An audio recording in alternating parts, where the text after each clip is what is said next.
સમય એવો રહ્યો છે, હું છેલ્લા 1.5 વર્ષથી ખોડલધામ સાથે કાર્યરત છું. મારો વ્યક્તિગત અનુભવ રહ્યો છે કે જેટલો પણ પ્રવાસ કર્યો, જેટલા પણ લોકોને મળીમાં કહી શકાય કે ભારતીય જનતા પાર્ટી સાથે જોડાયેલો વર્ગ ખૂબ બહોળો હતો.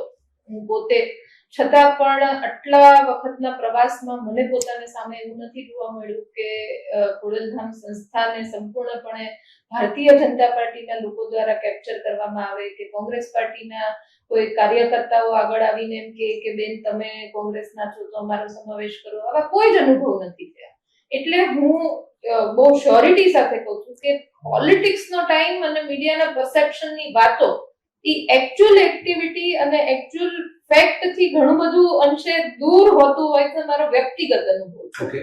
એટલે એનું હું સ્પષ્ટપણે કહીશ કે નરેશભાઈની માનસિકતા શું છે, ખોડલધામનું સ્ટેન્ડ શું છે, આ બધું મીડિયા દ્વારા ઉઠાવવામાં આવતા સવાલો છે. પણ એના સિવાય પણ જે આટલી પ્રવૃત્તિઓ ચાલી રહી છે કે રાજકોટમાં ખોડલધામ કેન્સર હોસ્પિટલનું નિર્માણ શરૂ થઈ ચૂક્યું છે. રાજકોટના અમરેલી